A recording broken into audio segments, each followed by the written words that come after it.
नमस्कार साथियों, कैसे हैं आप लोग? हम उम्मीद करते हैं कि आप सब अच्छे होंगे और अब रिजल्ट आने के बाद का जो समय है और बहुत ही कम समय है, इस समय को आप एक-एक पल का सदुपयोग कर रहे होंगे और इस कम समय में टेस्ट का भी बड़ा महत्व बढ़ जाता है। और आप सब जानते हैं, खास करके ट्रेड और बेसिक साइंस इंजीनियरिंग ड्राइंग, इस दोनों का टेस्ट तो आप ज़रूर दीजिए।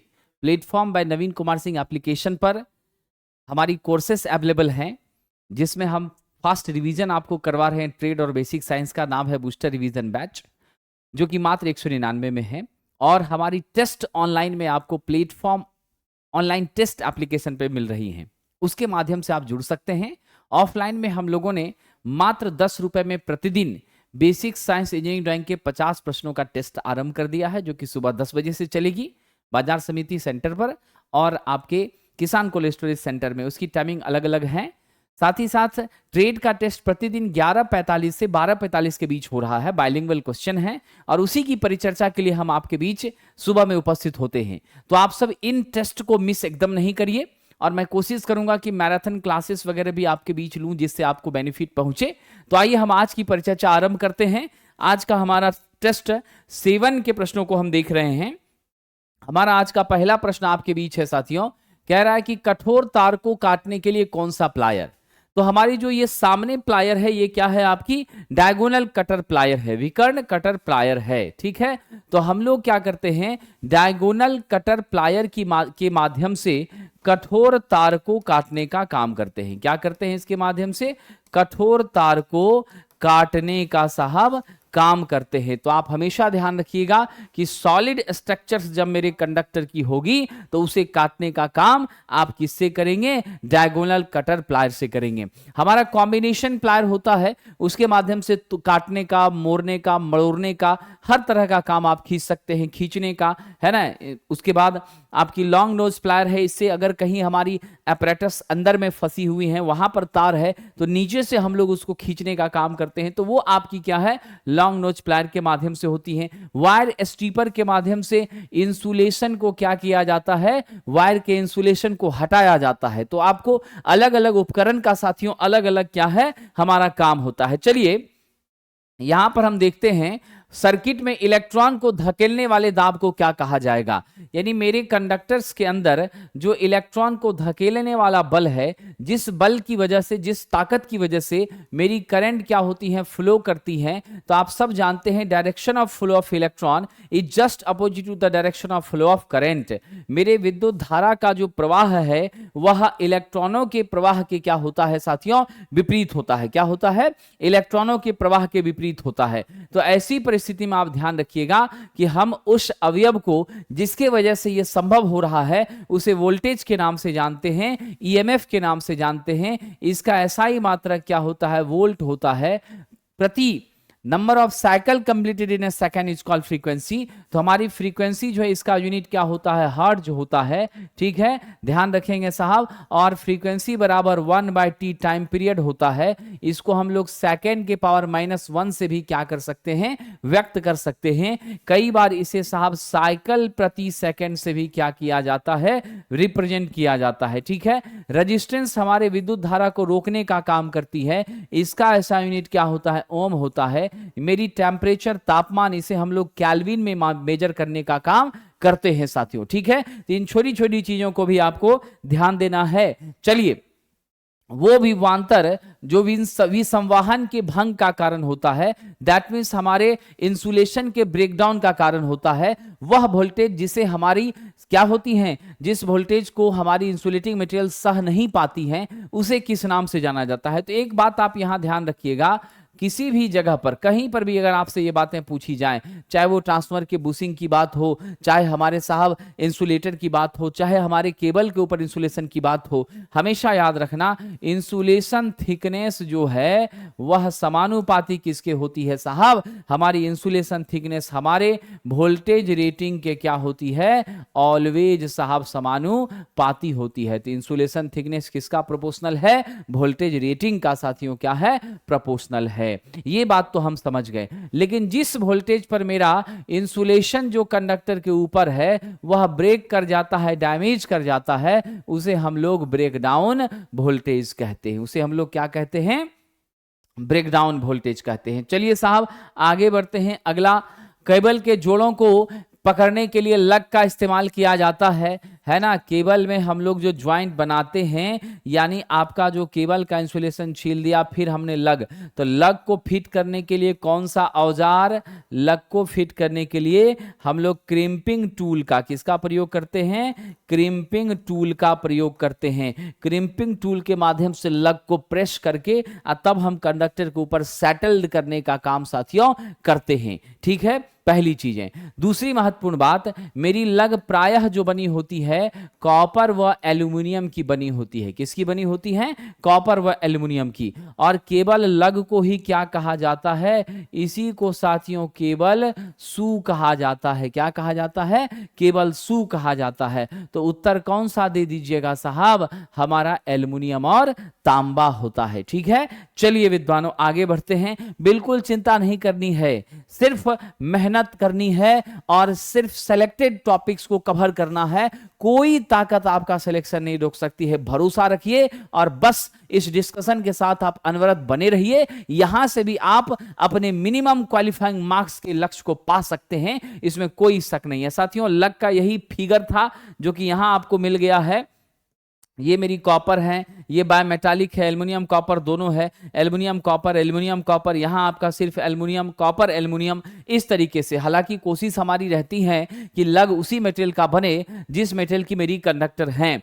तो अब यहाँ पूछा गया लग को डैश कह सकते हैं, तो अभी जस्ट मैंने चर्चा किया था, क्या कह सकते हैं, केबल सू कहते हैं। क्या कहते हैं साहब, केबल सू कहते हैं। ठीक है, नेक्स्ट आइए, सोल्डरिंग के लिए तापमान की सीमा क्या होती है। तो सोल्डरिंग के लिए मेरे तापमान की सीमा 450 डिग्री सेल्सियस से नीचे होती है। क्या होती है, 450 से नीचे होती है। ये दो तो आपका सीधे खत्म हो गया, ये तो देख रहे हैं 2000 तक जा रहा है तो खत्म हो गया, ये तो सोल्डरिंग का सीमा नहीं है। बाकी इस दो की बात हम करते हैं। तो मेरे विद्वान मित्रों बिल्कुल सही आंसर आप लोग देख रहे हैं, 180 से लेके 250, ये ज्यादा एप्रोप्रिएट हमारा क्या है, मैग्नीट्यूड है हमारे टेम्परेचर का, जिस पर बड़े आराम से हम क्या करेंगे, सोल्डरिंग का काम साथियों कर सकेंगे। चलिए आगे बढ़ते हैं। अगला है हमारा कौन सा विकल्प, फ्यूजिंग फैक्टर।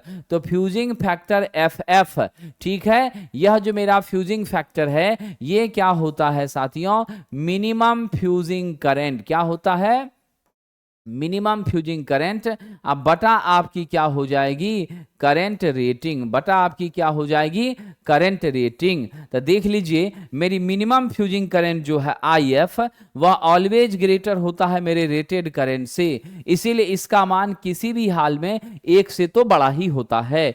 जो नॉर्मली जो प्रश्न हाईलाइटेड है वो है HRC फ्यूज का फ्यूजिंग फैक्टर कितना है, तो ये 1.1 है। कितना है मेरे विद्वान मित्रों, 1.1 है। किसका, HRC फ्यूज का। किसका, HRC फ्यूज का। तो यहां से आप जरा ऑप्शन बताइए तो, मिनिमम फ्यूजिंग करंट बटा current rating, what should be the right answer, option number A is the correct answer. Okay dear friend, चलिए कह रहा ऊर्जा का अपव्यय जो गर्मी के रूप में प्रकट होता है, यानी H बराबर I² RT, जो हमारी उष्मीय क्षति है, ठीक है ना। तो यहां इसके बारे में बात नहीं कर रहा, यहां किसके बारे में बात कर रहा, यहां हीट के बारे में क्या कर रहा है साहब, बात कर रहा है। तो ये जो उष्मीय क्षति हमारी है वह किसके फलस्वरूप होता है, रेसिडुअल मैग्नेटिज्म से कहां लॉस होगा, ये तो हमें स्वाभाविक सी बात है, रेसिडुअल मैग्नेटिज्म परमानेंट मैग्नेट में ज्यादा होता है। DC सिस्टम इसका हम लोग क्या करते हैं, प्रयोग करते हैं।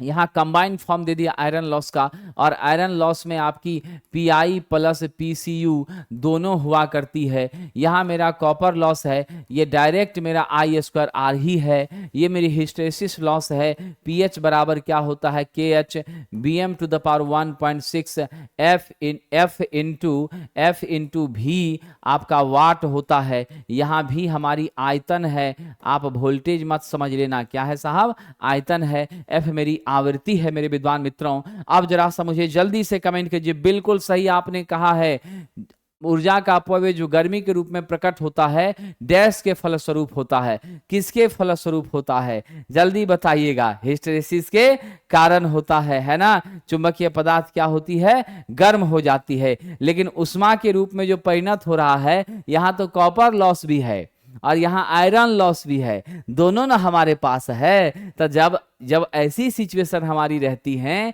Wastage of energy which appears as heat, तो हीट के रूप में सीधा परिलक्षित कौन दे रहा है? ज्यादा अप्रोच किसका है? ज्यादा अप्रोच तो मेरा कॉपर का ही है। किसका है? कॉपर का ही है। समझ गए कि नहीं? तो ऐसे सिचुएशन पर जब मेरी हिस्टेरेसिस है, यहाँ आयरन इसका गार्जियन दे दिया है जो कि दोनों का पार्ट है, तो हालांकि सभी लॉसेस से होती हैं, बट अगर हम चर्चा करें सबसे ज्यादा, सबसे इफेक्टिव, सबसे प्रभावशाली, तो उस स्थिति में साहब हमारा ताम्र ही होना चाहिए। सबसे ज्यादा में ताम्र ही है। हिस्टेरेसिस मेरे मैग्नेटिक मटेरियल को गर्म करती है, ये भी बात गलत नहीं है, लेकिन ऑप्शन को ध्यान में रखते हुए सबसे एप्रोप्रिएट मेरा ए बैठ रहा है। ठीक है, इसीलिए हम ए ले रहे हैं। चलिए साहब, फैराडे के इलेक्ट्रोलिसिस के नियम के अनुसार m बराबर क्या होता है? Z इंटू क्यू होता है। इसी को हम ZI इंटू टी भी लिख देते हैं। यहां Z मेरा इलेक्ट्रोकेमिकल इक्विवेलेंट है, ECE है। शॉर्ट में क्या कहा इसको? ECE कहा, electrochemical equivalent of that substance है। ऑप्शन नंबर सी हमारा क्या है? राइट आंसर है साथियों। चलिए आगे बढ़ते हैं। अगला प्रश्न, 6 वोल्ट 6 एम्पियर आवर पर कार्य कर रहे किसी 10 गुना 0.25 वाट के एलईडी बैटरी लैंप की अनुमानित कार्य अवधि रन टाइम यानी टी बराबर आपसे पूछा जा रहा है। ऐसे सिचुएशन पर आप क्या कीजिएगा? मेरा जो रन टाइम होता है साथियों, उसका मान सीधे सीधे देख लीजिए। आपका क्या दिया हुआ है? 6 वोल्ट और 6, तो वाट आपका क्या होता है? Volt into ampere hour. अब बटा आपका क्या हो जाता है? हमारी साहब वाटेज हो जाती है। बटा क्या हो जाती है? वाटेज हो जाती है। तो कुछ नया नहीं करिए, V के बदले 6, AH के बदले 6 और यहां कर दीजिए 10 गुना 0.25। अब सिंप्लीफाई कर लीजिए, मेरा मान क्या हो जाएगा साथियों? 14.4 आ जाएगा। लगभग आप इसको 14 घंटे मान सकते हैं। ऑप्शन नंबर क्या दे दें विद्यार्थी जी? सी हो जाएगा। ऑप्शन नंबर क्या दे दें? सी दे दें। ठीक है नौजवानों, चलिए आगे बढ़ते हैं। 36/2.5 हो गया। बिल्कुल। अगला प्रश्न है चुंबकीय अभिवाह।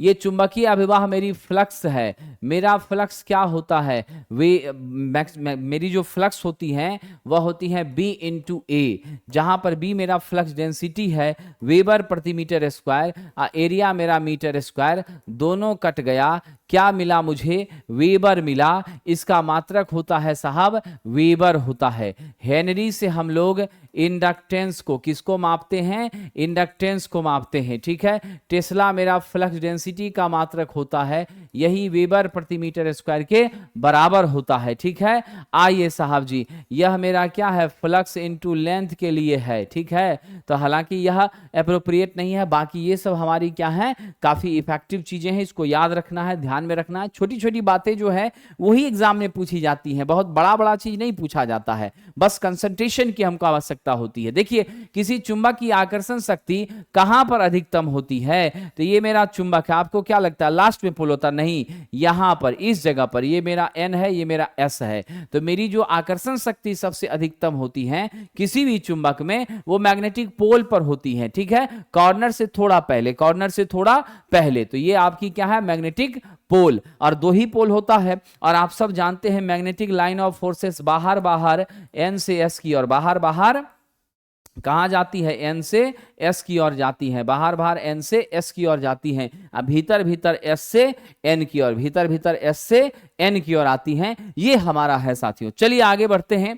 अब कह रहा है RC श्रेणी परिपथ में AC धारा होती है। तो साथियों RC श्रेणी परिपथ में जो हमारी AC करंट है, तो बात यहां पर R है और मेरा क्या है? C है। यहां रजिस्टर, यहां कैपेसिटर। तो रजिस्टर के साथ आपका क्या हो रहा है? वोल्टेज और करंट दोनों सेम फेज में है। और मेरे कैपेसिटर में क्या होती है? वोल्टेज और करंट की जब हम बात करेंगे तो मेरे कैपेसिटर में दोस्तों वोल्टेज से करंट सदैव 90 डिग्री से क्या करती है, आपका लीड करती है। ठीक है, क्या करती है, 90 डिग्री से लीड करती है। अब इस परिस्थिति में ध्यान दीजिएगा कि हमारा रजिस्टर तो चाह रहा है कि सेम अक्ष पर हो, दोनों साथ हो, लेकिन वोल्टेज चाह रहा है कि भाई करंट हमारा लीड हो जाए, कैपेसिटर चाह रहा है। तो दोनों जब एक साथ है तो न इसकी चलेगी न उसकी चलेगी, बीच का रास्ता क्या हो गया, ये मेरा वोल्टेज, इधर मेरी करंट लीड तो कर रहा है, लेकिन कितना से साहब, बिलो 90 डिग्री से। कितना से,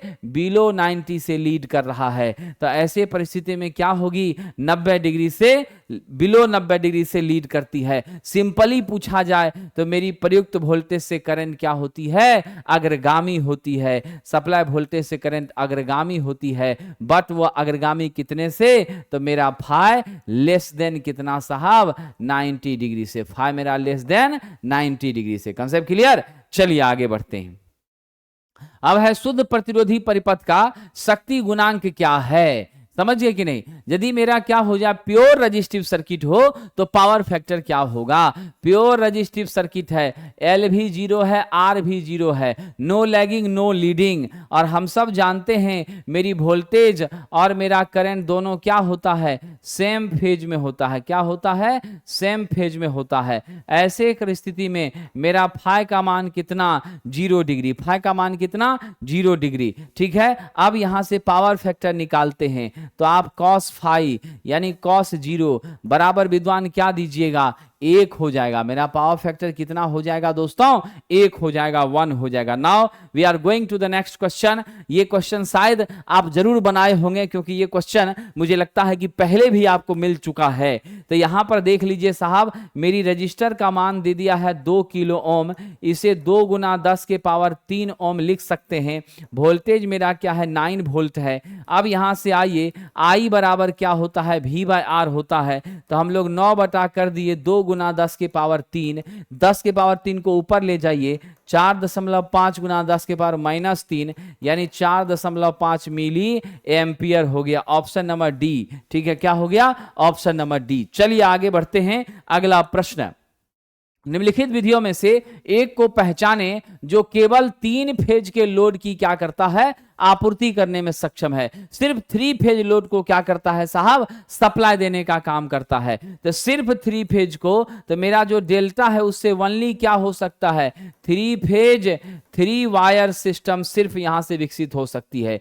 मेरे स्टार में क्या है साहब, ये है मेरा न्यूट्रल, ये रहा आर, ये रहा वाई, ये क्या है मेरा बी, आर वाई और बी, उसके साथ एक न्यूट्रल भी, यानी क्या हो गई हमारी 3 फेज 4 वायर का सिस्टम यहां से क्या हो गया, विकसित हो गया। तो यानी स्पष्ट है जो सिर्फ 3 फेज को सप्लाई देगा मेरे विद्वान मित्रों, बिना किसी चिंता के आप उसका जवाब क्या दीजिएगा, ओनली डेल्टा। लेकिन जो हाईलाइटेड चीजें हैं मैं बता देता हूं, मेरे डेल्टा में IL बराबर √3 IPH होता है, मेरे डेल्टा में VL बराबर भी PH होता है। ऑप्शन नंबर कौन सा है, मेरा डी है। लेकिन यही बात अगर स्टार में पूछे तो स्टार में मेरा IL और IPH बराबर होता है, मेरी VL बराबर √3 VPH होती है। लेकिन एक छोटी बात जो कभी मत भूलना साथियों, दोनों कंडीशन में मेरा पावर होता है √3 VL IL cos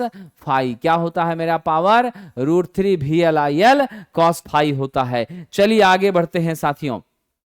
एक सेमीकंडक्टर में जो हमारी संयोजकता पट्टी है या चालन पट्टी है, सेमीकंडक्टर की बात हो रही है, ये मेरा कंडक्शन बैंड और ये मेरा विद्वान साथियों क्या है, वायलेंस बैंड। दोनों के बीच में कितने का गैप है, 1 इलेक्ट्रॉन वोल्ट का गैप होता है। सामान्य तापमान पर यह बिल्कुल आपकी क्या होती है, इंसुलेटर की तरह व्यवहार करती है। हमारा फ्री इलेक्ट्रॉन यहां क्या होता है, 0। लेकिन जैसे तापमान बढ़ाते हैं हमारी हमारी कोवैलेंट बॉन्ड ब्रेक करती है। क्या होती है दोस्तों? कोवैलेंट बॉन्ड ब्रेक करती है। और जब मेरी कोवैलेंट बॉन्ड ब्रेक करती है फिर क्या हो जाता है, तो आपके फ्री इलेक्ट्रॉन उत्सर्जित होते हैं, और जब फ्री इलेक्ट्रॉन उत्सर्जित होते हैं तब बड़े आराम से हमारी वैलेंस से कंडक्शन बैंड में इलेक्ट्रॉन जाती हैं, संचालन होता है, संवहन होता है। यही हम लोग चाहते हैं। और हमारी जो सेमीकंडक्टर मटेरियल है वह एनटीसी है, नेगेटिव टेम्परेचर कॉफिशिएंट है। तापमान बढ़ाइएगा रेजिस्टेंस घटता है, और तापमान घटाइएगा रेजिस्टेंस बढ़ता है। इसीलिए कमरे के ताप से कम पर यह कंडक्टर की तरह व्यवहार करता है, और कमरे के ताप से जब ताप आपका घटता है तो हमारी क्या होती है, यह इंसुलेटर बन जाती है, बढ़ता है तो कंडक्टर बन जाती है। बीच में यह है, यानी कंडक्टर से इसका रेजिस्टेंस ज्यादा, इंसुलेटर से रेजिस्टेंस क्या है, इसकी कम है। ऐसी स्थिति साथियों रहती है। तो राइट आंसर क्या दे दीजिएगा, 1 electron volt. Now we are here, street light के लिए कौन सा लैंप उपयुक्त है? बड़ा अच्छा है साहब। हालांकि पहले का समय होता था जब हम लोग स्ट्रीट लाइट के लिए सोडियम वेपर लैंप का प्रयोग करते थे, जो कि एक वर्णी हुआ करती थी, मोनोक्रोमेटिक थी, सिर्फ आपका पीला प्रकाश देती थी। ठीक है कि नहीं? दक्षता भी इसकी बहुत अच्छी नहीं थी, लेकिन हम इसका प्रयोग करते थे। लेकिन आज के समय में ये तीनों नहीं, आज के समय में एलईडी का ज्यादा इस्तेमाल हो रहा है। आज के समय में किसका ज्यादा इस्तेमाल हो रहा है मेरे विद्वान मित्रों? एलईडी का। और हम सब जानते हैं ये एलईडी मेरा लाइट इमिटिंग डायोड है, यह इलेक्ट्रॉनिक्स कंपोनेंट है, सिर्फ और सिर्फ फॉरवर्ड बायस पर काम करती है। जब फॉरवर्ड बायस पर करंट सर्कुलेट होती है तब यह क्या करेगी साथियों, तब उस सिचुएशन में ऑफ विजिबल लाइट देती है, हमें प्रकाश का उत्सर्जन देती है। गैलियम और आर्सेनाइड से बना होता है। किससे बना होता है? गैलियम आर्सेनाइड से, गैलियम फॉस्फाइड से, ये सब चीजों से बना होता है। और अलग अलग कंपोजिशन के आधार पर हम चीजों को क्या करते हैं, अलग अलग मॉडरेट करके रंगों को प्राप्त करने में कामयाब होते हैं। आयु भी अच्छी है, 50,000 घंटे तक इसकी लाइफ है। इफिशिएंसी भी इसकी बेस्ट होती है साथियों, बढ़िया होती है। पावर कंजप्शन भी क्या करता है, लेस करता है, माइनर करता है। तो इन सारी बातों को ध्यान में रखिए। तो हमारे लिए आज इस एलईडी ने सबको पछाड़ दिया है। दोस्तों कह रहा है करंट की पर्याप्त मात्रा के साथ कम वोल्टेज पर चलने वाला ट्रांजिस्टर। करंट मेरे पास बहुत ज्यादा है, लेकिन फिर भी मेरी ट्रांजिस्टर क्या कर रही है, कम वोल्टेज पर आपकी चल रही है। तो इस तरह की जो स्थिति बनेगी वह आपका क्या है, करंट संचालित उपकरण होगा, करंट ऑपरेटेड होगा, क्योंकि वोल्टेज की मात्रा कम है और करंट के हिसाब से इसका क्या हो रहा है, संचालन हो रहा है। हालांकि हमारा जो साहब आपका ट्रांजिस्टर होता है ये बाइपोलर जंक्शन ट्रांजिस्टर बीजेटी होता है। दो तरह के होते हैं, एनपीएन और पीएनपी होता है। इसके 3 टर्मिनल होते हैं। क्या होते हैं इसमें साथियों, ध्यान रखिएगा, 3 आपके टर्मिनल होते हैं। इसमें साहब 2 हमारी क्या होती है, जंक्शन होती है। ठीक है, 3 इसके क्या होते हैं, लेयर होते हैं। इसके टर्मिनल का नाम क्या है, इमीटर, कलेक्टर और आपकी क्या है, बेस है। सबसे नैरो हमारी क्या होती हैं, बेस होती हैं। दोस्तों चलिए आगे बढ़ते हैं। किस प्रकार के एम्पलीफायर में कह रहा है कि collector current flows less than half the cycle, यानी आपका हाफ साइकिल, यानी आपके 180 से भी कम पर कौन सी ऐसी मेरी एम्पलीफायर है जिसका संचालन 180 से कम पर होता है। तो मैं आपको बता दूं, मेरा जो क्लास सी है इसका संचालन क्या होता है, 180 से भी कम के सिग्नल के लिए होता है। ये 180 से भी कम के सिग्नल पर ऑपरेट करती है। और मैं आपको बताऊं, ये बातें तो आप जान गए, लेकिन मेरे क्लास सी की जो दक्षता है वह क्या है साहब, सबसे ज्यादा है। क्या है इसकी दक्षता, सबसे ज्यादा है। सी का एफिशिएंसी सबसे ज्यादा, फिर बी, फिर आपका ए होता है। ए का तो मात्र 25% होता है, यह 78.5% होता है। अगर ट्रांसफार्मर कपल ए है तब उसका एफिशिएंसी 50% तक पहुंचता है। समझे कि नहीं, ये मामला है साहब। तो सी हमारा बिलो हाफ साइकिल ऑपरेट होता है। हाफ साइकिल पर हमारी ऑपरेट कौन हो रही है, हमारा फुल साइकिल पर ऑपरेशन कौन कर रहा है, आपका साहब क्लास ए कर रहा है। हाफ पर ऑपरेशन हमारी be on behalf of this कर रही है। तो हम लोग यहां पर किसको लेके चलेंगे, क्लास सी को लेकर चलेंगे। That is the correct answer dear friend. चलिए आगे बढ़ते हैं। ये 80% 85% के रेंज में चली जाती है विद्यार्थी जी, सी वाला। दोस्तों मैं आपको बता दूं कि इस अंतिम समय में जो ये आज से जो बचा हुआ 20 दिन भी नहीं है, 19 को आपका एग्जाम है और आज हम लोग 1 मार्च में प्रवेश कर चुके हैं। मात्र 18 डेज, 19वें डेज में आपकी परीक्षा है। इस 18 दिन आप अगर चाहते हैं कि हम कम से कम पासिंग मार्क्स के लायक स्कोर अचीव कर लें, यानी कि हम 28 है पासिंग, हमें 35 की बात आपसे कर रहा हूं, तो उसके लिए साहब आप इलेक्ट्रीशियन वायरमैन ट्रेड आपका है तो असिस्टेंट लोको पायलट सीबीटी 2 के लिए हमारी ऑनलाइन बैच मात्र बूस्टर रिवीजन बैच 199 रुपए में संचालित हो रही है और ये प्लेटफॉर्म बाय नवीन कुमार सिंह ऐप पर अवेलेबल है। और आज से ही दोपहर 2 PM से हम महा मैराथन लेने वाले हैं बेसिक इलेक्ट्रिसिटी का और एसी सर्किट का, मैग्नेटिज्म का, जो बहुत ही वाइटल इंपॉर्टेंट चैप्टर्स है साथियों, सेल एंड बैटरी का। इस 4 महत्वपूर्ण चैप्टर्स का महा मैराथन आज 2 PM से होगा और कल भी 2 PM से होगा। सैटरडे और संडे, ये दोनों दिन, सैटरडे और संडे दोनों दिन महा मैराथन जो है साथियों वह 2 बजे से होगा। 2 से 6 के बीच में हमारी ट्रेड की महा मैराथन इन 4 टॉपिकों पर चलेगी और 6 से 7 में ड्राइंग होगा और 7 से 8:30 में फिर बेसिक साइंस होगी हमारे ऑफलाइन सेंटर पर, प्लेटफॉर्म बाय नवीन कुमार सिंह, बाजार समिति, रेनबो बिल्डिंग पर साथियों, ठीक है। और हम कोशिश करेंगे कि आपकी सेवा में यूट्यूब पर भी इसको लाइव कर दे, अगर ये संभव हुआ तो, है ना, अगर व्यवस्थाएं बन जाती है तो हम इसकी कोशिश करेंगे। बाकी ऑफलाइन में यह है। नहीं विद्यार्थी जी, इसके लिए आप हमारे संस्थान से संपर्क कर सकते हैं और ये बैचेज आपका 199 रुपए में मिलेगा। ऑफलाइन में हमारी क्लासेस ट्रेड के लिए मात्र 1000 रुपीज में साहब चल रही हैं, समझ गए। और आपकी बेसिक साइंस इंजीनियरिंग ड्राइंग जो कि वाइटल इंपॉर्टेंट है, इसके लिए शाम 6 से लेकर, ध्यान रखिएगा, शाम 6 PM से ही हमारी क्लासेस आरंभ हो जाती हैं। मात्र 600 में ऑफलाइन और 199 रुपए में ऑनलाइन असिस्टेंट लोगो पायलट सीबीटी 2 के लिए, जहां बेसिक साइंस शशांक सर ले रहे हैं, ड्राइंग मैं आपकी सेवा में उपस्थित होकर कर रहा हूं। ये दोनों बैचेज और किसी भी तरह की विशेष जानकारी के लिए साथियों आप हमारे संस्थान से 7070177240 पर कम्युनिकेट कर सकते हैं। चलिए आगे बढ़ते हैं। अगला प्रश्न, टेस्ट के लिए विद्यार्थी प्लेटफॉर्म ऑनलाइन टेस्ट ऐप है, उसी पर हम लोग टेस्ट संचालित कर रहे हैं, ठीक है। इस पर सिर्फ कोर्स मिल रही है। आइए यूजेटी का क्या प्रयोग है साहब, तो हम लोग अभी देख चुके थे। यूजेटी का पूरा नाम क्या है? यूनी जंक्शन ट्रांजिस्टर है। क्या है? यूनी जंक्शन ट्रांजिस्टर है। इसमें एक ही आपका क्या होता है? जंक्शन होता है, ठीक है ना, बिल्कुल एक ही जंक्शन होता है। और साहब आप ध्यान रखिएगा, यह जो यूजेटी है इसके टर्मिनल्स की हम चर्चा कर लें तो जरा गौर कर लीजिएगा मेरे विद्वानों, यह इस तरह का आपका क्या होता है, इसका सिंबॉलिक रिप्रेजेंटेशन होता है। यहां ऐसे कर दीजिए तीर हमारा, ठीक है ना, तीर हमारा ऐसे कर दीजिए, ये आपकी क्या है? यूजेटी है, ठीक है ना। और ये वाला भाग मेरा क्या है? इमीटर है। और ये मेरा बेस 2 है, ये मेरा बेस 1 है। तो 3 इसके भी क्या है? टर्मिनल हैं। सॉटूथ वेव बनाने में आपका हमारे थायरिस्टर की ट्रिगरिंग में इसका यूज होता है, साथ ही साथ स्विचिंग में यूज होता है, कंट्रोल पावर की सप्लाई करने के लिए भी हम इसका क्या करते हैं? इस्तेमाल करते हैं। तो कई इसके एप्लीकेशन है। The most important as per the question is option number B.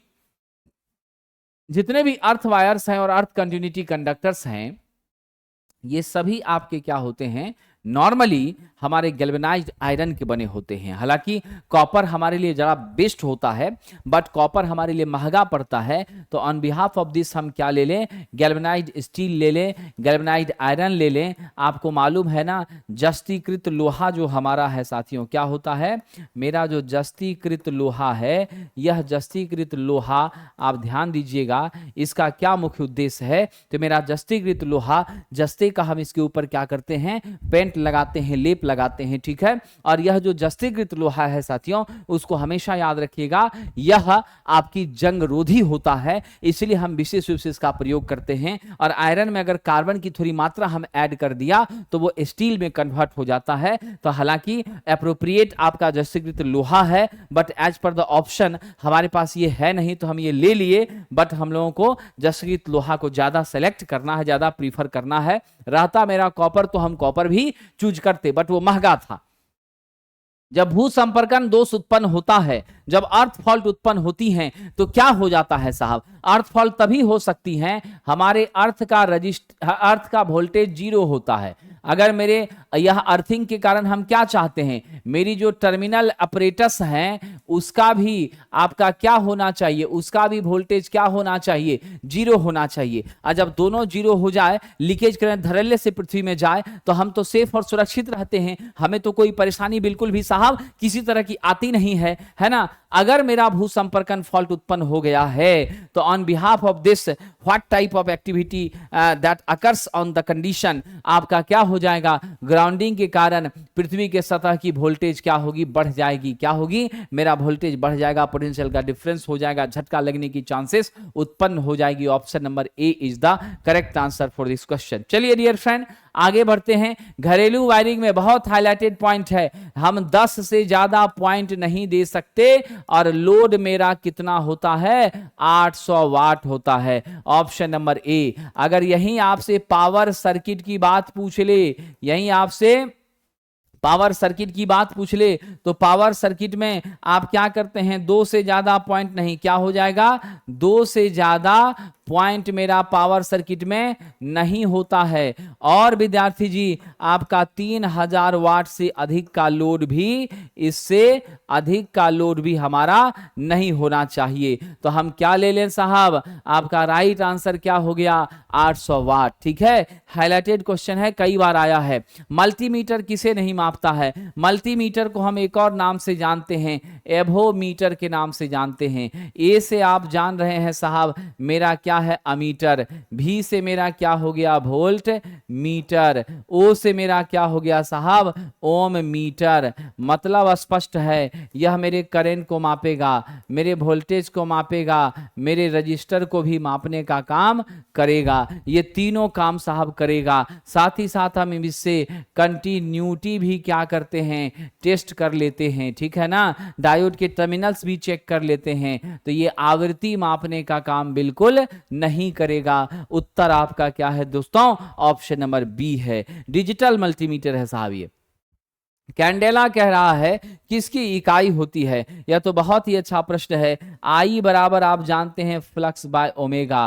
Flux मेरा क्या होता है, ल्यूमेन में व्यक्त किया जाता है ना। और ओमेगा आप समझ ही रहे हैं क्या है, स्टेरेडियन। ओमेगा क्या है, मेरा सॉलिड एंगल है, इसको स्टेरेडियन में, ल्यूमेन प्रति स्टेरेडियन, यही मेरा क्या होता है दोस्तों, ल्यूमेन प्रति स्टेरेडियन। यह मेरी क्या होती है, कैंडेला होती है। क्या होती हैं, सीढ़ी होती हैं, कैंडेला होती हैं। और यह क्या है, ल्यूमिनियस। क्या है, ल्यूमिनियस इंटेंसिटी है। क्या है साहब, ल्यूमिनियस इंटेंसिटी है। यानी यह आपकी ज्योति तीव्रता को क्या कर रहा है, व्यक्त कर रहा है। किसको व्यक्त कर रहा है, ज्योति तीव्रता को व्यक्त कर रहा है। चलिए साहब, कह रहा है सिंगल स्टैक 8 फेज का बहुध्रुवीय परिवर्ती रिलक्टेंस स्टेपर मोटर है, 6 रोटर टीथ हैं, एक बार में एक फेज उत्तेजित हो रहा है। ठीक है ना, क्या हो रहा है, एक बार में एक फेज उत्तेजित हो रहा है। तो आपसे पूछा जा रहा है मेरे विद्वान मित्रों, स्टेप एंगल और स्टेप प्रति चक्कर क्या होगा? क्या पूछा जा रहा है,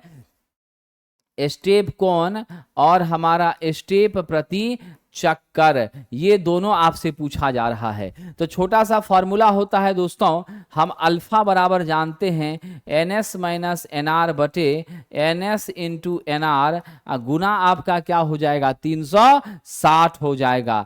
यहाँ ns क्या है, स्टेटर का टीथ है, nr क्या है, रोटर का टीथ है, फिर ns क्या है, स्टेटर टीथ है, फिर nr क्या है, मेरा रोटर का टीथ है। जरा वैल्यू रखिए, आपका 8 है, उधर 6 है, तो 8 माइनस 6 बाय 8 गुना 6 गुना 360 बराबर आपका 2/8 इंटू 6 इंटू 360। आपका क्या हो गया, ध्यान दीजिएगा साहब, यहाँ 60 आ गया। ठीक है, 120/8 हो गया, आपका 15 डिग्री आ गया। तो 15 डिग्री तो मुझे क्या मिला, अल्फा मिल गई। अब हमें चाहिए स्टेप प्रति चक्कर, तो जरा आ जाइए साहब, मेरी स्टेप प्रति रिवॉल्यूशन प्रति चक्कर, इसे 360 डिग्री बटे अल्फा से सूचित कर रहे हैं, तो 360 बटे मेरा 15 हो गया, दैट बिकम्स 24। तो कहां पर मिल रहा है 15 और 24? ऑप्शन नंबर ए बिल्कुल सही है साथियों। इसी तरह आप लोग जब उत्तर देते हैं तो मुझे भी काफी खुशी होती है। इसी तरह लगे रहना है और डटे रहना है। चलिए अगला प्रश्न देखते हैं। इस्पात के खंभे को किससे बचाने के लिए पेंट किया जाता है? स्पष्ट है, जंग से बचाने के लिए। और पेंट भी किस चीज का करते हैं? जस्ते का लेप हम लोग लगाते हैं, ठीक है ना। यह क्या करती है? संक्षारण को रोकती है। कह रहा है ट्रांसमिशन लाइन की दक्षता। विद्वान मित्रों, बड़ा ही अच्छा प्रश्न है, मुझे उम्मीद है कि आप सब जवाब दीजिएगा। मेरे ट्रांसमिशन लाइन की दक्षता क्या होती है? मेरा जो लॉसेस होता है वह इन्वर्सली प्रोपोर्शनल होता है v square cos square phi का। यानी अगर मेरी वोल्टेज बढ़ती है तो लॉस मेरा डेफिनेटली घटेगा, मेरा पीएफ बढ़ता है, मेरा लॉस डेफिनेटली क्या होगा?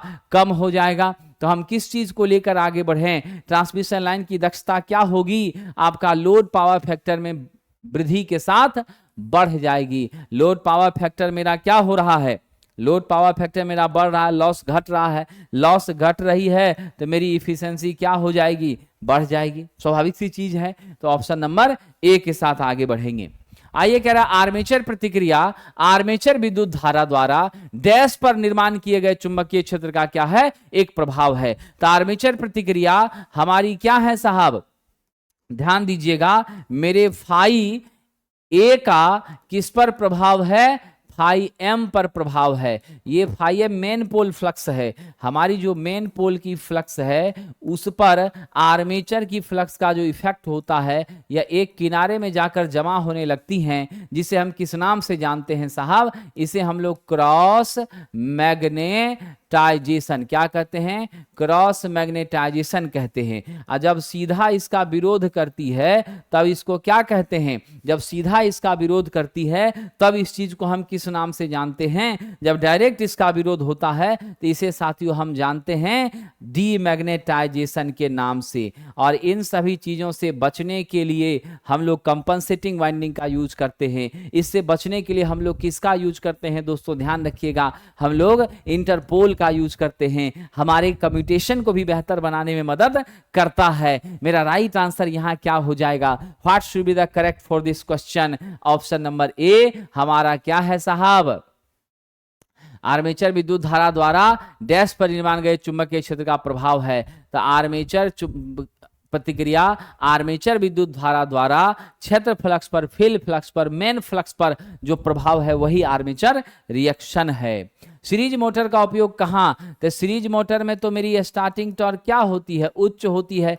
गति का विनियमन भी इसमें जो है आप बेहतर कर पाते हैं, इजीली कर पाते हैं फ्रीक्वेंसी स्पीड को चेंज। तो मेरा कहां पर ज्यादा है? तो आप यहां सबसे उचित दीजिएगा भारोत्तोलन में। ड्रिल में हम लोग यूनिवर्सल मोटर का प्रयोग करते हैं। पंप वगैरह में हम लोग इंडक्शन मोटर का प्रयोग करते हैं। हम यहां पर आटा चक्की में भी क्या करते हैं? इंडक्शन मोटर का यूज करते हैं। कार्य वास्तविक व्यवहार में ट्रांसफार्मर की रेटिंग, तो मेरे ट्रांसफार्मर की रेटिंग कैसे दी जाती है? किलो वोल्ट एम्पियर में। अगर आपसे पूछ ले अल्टरनेटर की रेटिंग तो वह भी कैसे दी जाती है? किलो वोल्ट एम्पियर में, ठीक है ना। तो मेरा राइट आंसर क्या होगा? ऑप्शन नंबर ए किलोवाट में हम लोग जनरेटर की रेटिंग देते हैं, खास करके डीसी जनरेटर की, ठीक है। केवीएआर मेरा क्या होता है? रिएक्टिव पावर होता है। क्या होता है दोस्तों? रिएक्टिव पावर होता है। Q equal to V I sine phi से व्यक्त करते हैं। मेरा किलो एम्पियर जो है यह तो आप जानते ही उच्च धारा को हम लोग व्यक्त करने का काम करते हैं साथियों। तो so the correct answer for this is KVA. हालांकि केवीए में हम एपरेंट पावर को भी क्या करते हैं? केवीए में एपरेंट पावर को भी मापने का हम काम करते हैं। आइए साहब, कह रहा है डीओएल स्टार्टर वाले मोटर को टाइम डिले फ्यूज का अधिकतम आकार। डीओएल के बारे में तो आप सबको याद हो चुका है कि यह 5 HP तक के मशीन में क्या होती है, प्रयोग की जाती है। कहां तक की जाती है, 5 HP तक के मशीन में प्रयोग की जाती है। अब जरा गौर करिएगा, मेरा जो DOL है इसमें मैक्सिमम साइज जो मेरे फ्यूज का है वह आपका क्या होता है, 175%। कहां पर हो जाता है आपका 175% होता है आपका नॉन टाइम डिले फ्यूज का फुल लोड करंट का। कितना होता है, अगर आपका क्या हो जाए, नॉन टाइम डिले हो, क्या हो साहब, नॉन टाइम डिले हो, तब वह क्या करती है, 175% होती है मेरे IFL का, नॉन टाइम डिले फ्यूज है। यहां क्या कर रहा है, टाइम डिले फ्यूज। तो मेरा जो टाइम डिले फ्यूज है मेरे दोस्तों, बिल्कुल आपने सही उत्तर दिया है साहब, ऑप्शन नंबर ए हो जाएगा। ये फुल लोड करंट का कितना होता है, 300% तक की रेटिंग को एडजस्ट करने का काम करता है टाइम डिले। और नॉन टाइम डिले रहेगा तो 175% को कैरी ओवर करेगा साहब। चलिए, दुर्घटनाएं आमतौर पर किसके कारण होती हैं, कोई भी दुर्घटना है तो उस पर हमारा जो भी चीज जिस पर मेरा नियंत्रण नहीं है, जिस पर हमारी काबू नहीं, जिस पर हमारा क्या है कंट्रोल नहीं है, वही एक्शन आपकी क्या है, दुर्घटना है। और दुर्घटना होती है साहब पर्यावरण, जल प्रदूषण, वायु प्रदूषण से नहीं, मशीन की गलत जानकारी से होती है। किससे होती है, मशीन की गलत जानकारी से। विद्युत क्षेत्र में इलेक्ट्रॉन की गति होती है, कितनी होती है साहब, कैसी होती है, किस दिशा में होती है, जरा जवाब देने का कष्ट करिए, आपके जवाब का मुझे इंतजार होगा साहब। जैसे ही बात हो रही है विद्युत क्षेत्र में, तो विद्युत क्षेत्र में इलेक्ट्रॉन की गति जो होगी वह धारा की दिशा के क्या होगी, विपरीत होगी। डायरेक्शन ऑफ करंट के क्या होगी, विपरीत होगी। और डायरेक्शन ऑफ करंट क्या होता है, हायर से लोअर होता है, यह लोअर से हायर होती है, यानी निम्न विभव से उच्च विभव की ओर यह होती है साहब, ठीक है। और मेरा करंट उच्च से निम्न की ओर होता है, तो हम क्या जवाब दे दें, निम्न से उच्च की दिशा में होता है, ऑप्शन नंबर ए।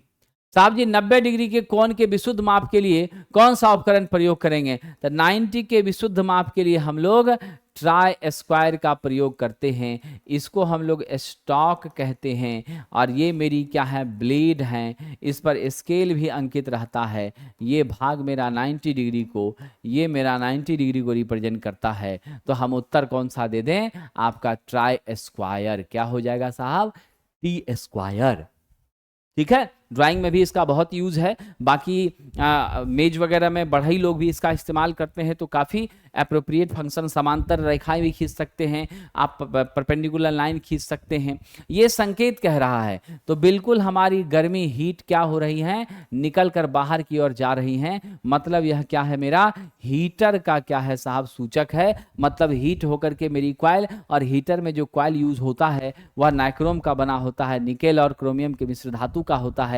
यही मेरे हीटिंग एलिमेंट की क्या है, विशेषता है साथियों। और सर्वाधिक हीटिंग एलिमेंट के रूप में नाइक्रोम का ही प्रयोग करते हैं। विद्वान साथियों अगला प्रश्न देखिए, बड़ा मजेदार है। कह रहा 1, 2 और 1 किलो ओम का 3 रजिस्टर को सीरीज में जोड़ दिया है, तो 1 + 1 + 1 बराबर 1 + 2 + 1 बराबर क्या हो गया, 4 किलो ओम सीरीज में जोड़ दिया है। और हमने कितना सप्लाई दे दिया है, 30 वोल्ट की हमने सप्लाई दे दिया है। अब कह रहे हैं तो 4 किलो ओम तो मेरा प्रतिरोध ही हो गया ना, है कि नहीं है।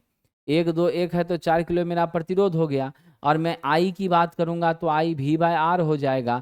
तो मेरा 30/4 गुना 10 के पावर 3, तो आप इसको ऐसा लिख सकते हैं, गुना 10 के पावर -3 और 30/4 कर लीजिए, क्या हो जाएगा आपका साहब। ध्यान दीजिएगा, मेरी जो मैग्नीट्यूड आ जाएगी इस स्थिति में, तो फटाफट आप कैलकुलेट कर लीजिए सरकार। What will be the value, हमारी वैल्यू हो जाती है आपका साहब 7.5, तो 7.5 मिली एम्पियर ऐसा हो जाएगा, ठीक है। जैसा डाटा दिया उसके हिसाब से अगर हम लोग यहां पर क्या कर लें, 2 और इसको 7 कर दें, ये मेरा 2 है और ये 7 किलो ओम हो जाए। देखिए 1 पर तो ये बिल्कुल हमने सीख निकाला है।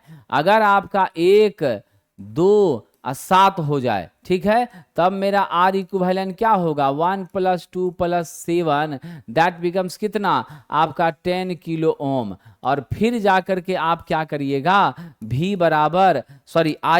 V/R करिएगा, तो आई बराबर आप V बाय आर करेंगे तो V मेरा 30, आर मेरा कितना आपका 10 किलो ओम, तो क्या हो जाएगा 30 बटा 10 गुना 10 के पावर -3 बराबर 3 मिली एम्पियर हो गया, है ना। तो हमारा क्या हो जाएगा 10 किलो ओम और 3 milli ampere, option number C हो जाएगा अगर इसको 7 करें तो मैं उम्मीद करूंगा पहला वाला से जो सॉल्व किए वो भी आप समझ गए, दूसरा से सॉल्व किए वो भी समझ गए। मेरा जहां पर डाटा मिसिंग था यहां 7 होना चाहिए, आप भी 7 सही कर लीजिएगा, ठीक है। चलिए आगे बढ़ते हैं विद्यार्थी जी, अगला प्रश्न हमारा देखिए क्या है।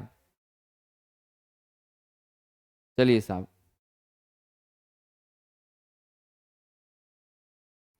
अगला प्रश्न हमारा देखिए क्या है। इंसुलेशन सामग्री पर नमी का निम्नलिखित प्रभाव पड़ता है। नमी जब ज्यादा रहेगी तो परावैद्युत सामर्थ्य हमारी क्या हो जाएगी, निश्चित रूप से घट जाएगी। नमी से हमेशा पदार्थ को बचाने का काम करना चाहिए। मेरी डाइलेक्ट्रिक लॉसेस बढ़ती हैं, मेरी कुचालकता क्या होती है, मेरी कुचालकता क्या होती है, कम होती चली जाती हैं, रिड्यूस होती चली जाती हैं। चलिए साहब, सोल्डिंग करने से पहले सबसे पहला काम क्या है, हमारा टेकिंग है। सबसे पहला काम क्या है साथियों, टेकिंग है। क्या है, टेकिंग है कि टिनिंग है, बढ़िया से सोच के बताइएगा।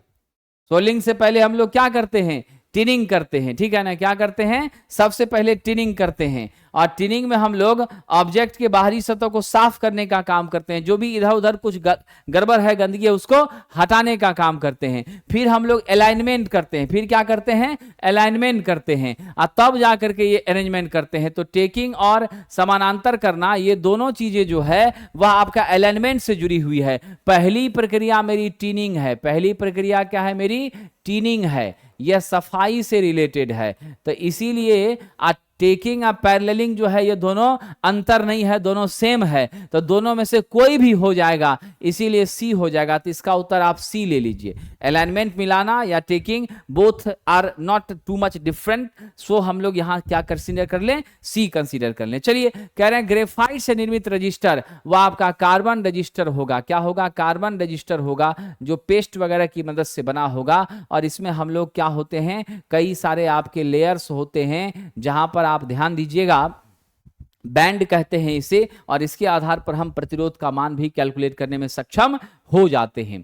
3 लाल रंग से चिन्हित प्रतिरोधक है, तीनों लाल ही है, रेड रेड रेड। तो ये भी 2, ये भी 2, ये भी 2, ठीक है। तो यानी स्पष्ट यहां से क्या हो गया, ये तो मेरा ए है, ये मेरा बी है, ये मेरा सी है। अब आप आर का मान निकालिएगा, तो ए बी इंटू 10 के पावर सी या ±d%। तो ये तो है नहीं मेरे पास, यहाँ 22 गुना 10 के पावर 2 हो गया, तो 2200 ओम हो गया, 2.2 किलो ओम हो गया। ऑप्शन नंबर क्या दे देंगे, सी दे देंगे। ऑप्शन नंबर क्या दे देंगे, सी दे देंगे। चलिए आगे बढ़ते हैं साहब, बड़ा ही अच्छा प्रश्न है। शक्ति की गणना के लिए निम्नलिखित में किस संबंध का प्रयोग होता है। तो मेरी पावर होती है V इंटू आई। यही भी को आप लिख सकते हैं I इंटू आर। क्या लिख सकते हैं, I इंटू आर इंटू आई बराबर I² R हो जाता है। फिर इसी को आप क्या लिख सकते हैं, V का भी, I को V बाय आर, तो क्या हो जाएगा V² बटे R। तो ये तीनों सूत्र मेरे पावर के होते हैं। दिए गए क्वेश्चन में कहां पर मैच कर रहा है, ऑप्शन नंबर सी मैच कर रहा है, P बराबर I² R। इसे हम लोग लेंगे, ये ओम के नियम से लिया जा रहा है, ठीक है विद्यार्थियों। चलिए, कह रहा है एक प्लग गेज जिसे एक सिरे पर गो और दूसरे पर नो गो। तो आप ध्यान दीजिएगा, मेरा गो और नो गो जो है यह इस तरह से आपका अटैच रहता है, ठीक है, ये वाला। इसके माध्यम से हम लोग क्या काम करते हैं, व्यास मापने का काम करते हैं, इनर स्ट्रक्चर का। और मेरी गो और नो गो में क्या फर्क है साहब, यह जो है आप एक बात तो 100% समझ लीजिए, ये प्रोग्रेसिव क्या है, हमारी प्लग गेज है। क्या है, प्रोग्रेसिव प्लग गेज है। नोगो हमारी छोटी होती है, गो मेरी क्या होती हैं, बड़ी होती हैं, ठीक है, साइज में क्या होती हैं, बड़ी होती हैं। और इसके मूवमेंट करके हम लोग क्या करते हैं, जैसे आप लिथ मशीन वगैरह का यूज करते हैं, कटिंग शेपिंग करते हैं, तो वहां पर इस तरह की चीजों का ज्यादा प्रयोग किया जाता है। दोनों हमारा फ्लेक्सिबल फ्री मूवमेंट के लिए एप्लीकेबल होता है, तो जिसके वजह से हम बड़ी आसानी से स्ट्रक्चर को क्या करते हैं, डिजाइन यानी कि उसके व्यास को मापना हमारे लिए सुलभ और सुगम हो जाता है साहब। चलिए आगे बढ़ते हैं। यूनिवर्सल मोटर में पटलित क्षेत्र में स्टेटर रोटर के निर्माण के लिए कौन सी कोर, लेमिनेटेड स्ट्रक्चर में किस पदार्थ की कोर का हम प्रयोग करते हैं? तो मेरे विद्वान मित्रों ध्यान रखना, ऐसी स्थिति में भी हम अगर कोर पदार्थ के पास जाते हैं तो वह भी मेरा क्या होता है, लेमिनेटेड आयरन कोर होता है साहब। इससे हमारी एडी करंट लॉसेस कम हो जाती हैं, मेरी निश्चित रूप से परमीएबिलिटी चुंबकनशीलता का क्या होता है, विकास होता है। और इस बात का आप ध्यान रखिएगा। और आप सब ने तो अभी तक के डिस्कशंस में ये जान लिया है कि मेरी यूनिवर्सल मोटर क्या होती है, एसी डीसी दोनों पर काम करती है, कहीं से कोई समस्या की बात नहीं है साहब। जब मोटर नियंत्रक पर स्टॉप बटन दबाया जाता है तो क्या होता है, ध्यान रखेंगे। जब स्टॉप बटन दबाया जाता है तो release the contraction coil, contraction coil संकुचन जारी रखता है, यानी वह स्प्रिंग जो लगी है वो नीचे की ओर सिकुड़ना शुरू कर देती है, प्रेस होती है। और याद रहे कि जो स्प्रिंग हमारी हो वो स्प्रिंग जंगरोधी होनी चाहिए, तभी प्रॉपर काम होता है। बैटरी बैलेंसिंग सर्किट किस में वृद्धि करेगा, बड़ा अच्छा प्रश्न है दोस्तों। बैटरी बैलेंसिंग सर्किट जो है ये मेरे बैटरी के लाइफ को बढ़ाता है, ओवर चार्जिंग, लो चार्जिंग, इस तरह की सभी समस्याओं से हमें निजात दिलाता है। सारी चीजों को क्या करता है, एडजस्ट करके सेटलमेंट करने का काम करता है, जिसके वजह से हमें ना ही बकलिंग ना ही अदर इश्यूज क्रिएट होती हैं। मेरे बैटरी का लाइफ क्या होता है, इंप्रूव कर जाता है साहब। चलिए मोटर में कह रहा है कि ओवर हीटिंग का मेन कारण क्या है, तो ओवर हीटिंग तभी होगी जब मेरी करंट एक्सेस होगी। क्या होगी, जब मेरी करंट एक्सेस होगी। और करंट एक्सेस कब होगी, जब ओवरलोड होगा। जब लोड बढ़ेगा तो नेचुरली मेरी करंट के मान में क्या होती है, वृद्धि होती है। और करंट जब मेरा बढ़ने लगा तो स्पष्ट सी बात है मेरा I² आर लॉस बढ़ने लगा, ये बढ़ने लगा तो मेरी हीट बढ़ने लगी, हीट बढ़ने लगी तो आपका ओवर हीटिंग तो हो ही गया ना। ये मामला है साहब। कह रहा डीसी शन जनरेटर का मुख्य फॉल्ट क्या है। मेरा जो डीसी शन जनरेटर है यह लगभग आपका कांस्टेंट वोल्टेज हमको देता है, इस बात में कोई शक नहीं है। साथ ही साथ यहाँ फ्लक्स भी मेरी क्या होती हैं, कांस्टेंट आपकी होती है। मेरी फ्लक्स भी यहाँ क्या होती है, कांस्टेंट होती है। अब समझने का बात यह है साहब कि जब मेरा लोड बढ़ने लगता है तो थोड़ा सा इसका कांस्टेंट होना चाहिए, लेकिन वोल्टेज के मान में क्या होती है, कमी होने लगती है। हालांकि बहुत ज्यादा कमी नहीं होती सीरीज की तरह, लेकिन आपका हल्की कमी जो है टर्मिनल वोल्टेज के साथ थोड़ी होने लग जाती है। ये एक ड्रॉबैक है साहब, ये एक समस्या है, ठीक है ना। चलिए बिल्कुल सही कहा साथियों। शंट मोटर में हम लोग जो टर्न लपेटते हैं, फील्ड वाइंडिंग लगाते हैं, वो आर्मेचर के बिल्कुल पैरेलल में लगाते हैं। साथ ही साथ आप एक बात याद रखिएगा कि वह पैरेलल में लगी तो होती है, लेकिन पतले तार की ज्यादा टर्न वाली वाइंडिंग होती है। और जब हम सीरीज मोटर की बात करते हैं, सीरीज फील्ड की बात करते हैं, तो मेरे सीरीज फील्ड में क्या होता है, तो साहब आपका ध्यान रखिएगा क्या होता है, हमारे मोटे तार का कम टर्न होता है, रेजिस्टेंस कम होती है, शंट का रेजिस्टेंस बहुत ज्यादा हो जाता है। चलिए कह रहा है पार्क जैसे खुले स्थान के लिए उपयुक्त लाइटिंग कौन सी है जिसे वर्टिकल, जैसे ही वर्टिकल कह दे तुरंत आंख बंद कर दीजिए मरकरी वेपर लैंप, जैसे हॉरिजॉन्टल कह दे तुरंत आंख बंद करके बोल दीजिए साहब आपका स्पेशली हॉरिजॉन्टल सोडियम वेपर। बाकी लैंप को आप कैसे भी यूज करिए कोई फर्क नहीं पड़ता है, यह भी गैस डिस्चार्ज लैंप है साथियों, ठीक है ना। घरों में इसका प्रयोग हम लोग नहीं करते, ये high pressure mercury vapour lamp है, इससे अल्ट्रावायलेट रेडिएशंस भी निकलती हैं जो हमारे स्वास्थ्य के लिए हानिकारक होती हैं, इसीलिए इसको आउटडोर्स में यूज करते हैं। अब तो हम लोग एलईडी पर इतना निर्भर हो गए कि अब इस सब का जरूरत ही नहीं पड़ता है। दोस्तों बहुत ही अच्छी जानकारी दे रहा हूं, आप सब लोगों को मैंने बताया था हमारी जितनी भी टेस्ट हैं सब ऑनलाइन, प्लेटफॉर्म ऑनलाइन टेस्ट, क्या नाम है हमारा, प्लेटफॉर्म ऑनलाइन टेस्ट। इस एप्लीकेशन पर हमारी क्या हो रही हैं, सारी टेस्ट संचालित हो रही हैं। यहीं पर आपको इलेक्ट्रिकल ग्रुप का ट्रेड टेस्ट 20 क्वेश्चन वाला फुल सेट, जिसका डिस्कशन आज मैंने 7th नंबर का कराया है, वह यही मिलेगी। टोटल 20 सेट होना है साथियों, और मैं आपके साथ बना रहूंगा, 20 सेट पूरा जरूर करूंगा और ये मेरा लक्ष्य भी है। और 20 सेट पूरा करके 1500 क्वेश्चन आपको मिलेंगे, जहां से आप कम से कम 30-32 नंबर तो गारंटी के साथ आप प्राप्त कर सकते हैं। बाकी और अगर आप प्रैक्टिस बेहतर करना चाहते हैं, किसी भी तरह का रिस्क नहीं लेना चाहते हैं, तो इलेक्ट्रिकल ग्रुप की हमारी बुक आ चुकी है 26 सेट है, इसमें 6 बिल्कुल हमारे प्रीवियस ईयर के ओरिजिनल सेट हैं जिसका डिटेल डिस्कशन किया गया है, सॉल्यूशन किया गया है, बाइलिंगुअल सभी क्वेश्चन हैं और 20 प्रैक्टिस के लिए है साथियों। ये किताब रुक्मिणी प्रकाशन से आई है और इस बुक को आप मार्केट से परचेज कर सकते हैं, ठीक है। ये उपलब्ध है साथियों, अंतिम समय में रामबाण साबित होगी, क्वेश्चन पर आपकी पकड़ को मजबूत करेगी। इससे किसी भी तरह की जानकारी पाने के लिए 7079212121 पर आप कॉल करेंगे, platform online test app download करेंगे बिल्कुल। और ये टेस्ट ऑफलाइन भी चल रही हैं और अब तो ऑफलाइन टेस्ट 10 रुपए प्रतिदिन के हिसाब से बेसिक साइंस इंजीनियरिंग ड्राइंग का टेस्ट जो है वह आपके बीच ला दिया गया है साथियों, जिसे आप 50-50 क्वेश्चन डेली दे सकते हैं। फुल टेस्ट 100 का देना है वो भी दे सकते हैं। ट्रेड का टेस्ट प्रतिदिन 11:45 से 12:45 के बीच बाजार समिति रेनबो बिल्डिंग में हो रही है, ठीक है। तो आप सब लोग जुड़िए और जीता और मेहनत करिए, सफलता निश्चित रूप से मिलनी है। कौन सा सिंगल फेज इंडक्शन मोटर का प्रकार नहीं है? स्प्लिट फेज है, रिपल्सन स्टार्ट है, शेडेड पोल है, स्लिप रिंग नहीं है। यह मेरा क्या है? 3 फेज इंडक्शन मोटर का प्रकार है। क्या है? 3 फेज इंडक्शन मोटर का प्रकार है। यह मेरी क्या होती हैं? सेल्फ स्टार्टिंग होती हैं। इसमें 3 फेज का एसी सप्लाई हमको देना पड़ता है साहब, ये ध्यान रखिएगा। तो option number C is the correct answer for this question. कह रहा है कंडक्टेंस किसके सदृश है? तो मेरा आप जानते हैं मेरी जो कंडक्टेंस होती है वो 1 by रेजिस्टेंस होती है। उसी तरह मेरा जो साहब आपका क्या है प्रतिष्ठभ, ये मेरी होती हैं रिलक्टेंस। ये क्या होती हैं? रिलक्टेंस। और मेरी पारगम्यता क्या होती है?